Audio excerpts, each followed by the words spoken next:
अस्सलाम वालेकुम नाजरीन, आपके साथ बहुत बड़ी और अहम खबर शेयर करूंगा। वज़ीर आज़म इमरान खान के घर खुशी की लहर दौड़ पड़ी। नाजरीन, इसी वाले से मुकम्मल तफसील आपके साथ शेयर करूंगा।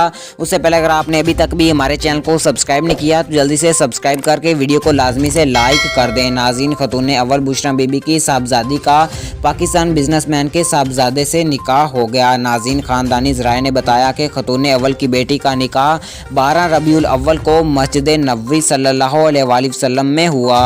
खतून अव्वल की बेटी का निकाह पाकिस्तानी बिजनेसमैन के बेटे मोहम्मद शेख से हुआ। खानदानी ज़राए का कहना है कि तकरीब में ख़ानदान के करीबी लोग और दोस्तों ने शिरकत की, जबकि निकाह के बाद जोड़ा उम्रे की सआदत हासिल कर रहा है। ख़ानदानी ज़राए के मुताबिक शादी की तकरीब नवंबर के दूसरे हफ्ते लाहौर में मुनक्किद होगी। ख्याल रहे कि वज़ीर आज़म इमरान खान इन्हीं दिनों सऊदी अरब के 3 रोज़ा सरकारी दौरे पर मौजूद थे। नाज़रीन, उम्मीद करता हूँ कि आज की ये छोटी सी वीडियो आपको बहुत अच्छी लगी होगी। मज़ीद इस तरह की वीडियोस देखने के लिए मेरे चैनल के साथ जुड़े रहिए। अल्लाह हाफिज़।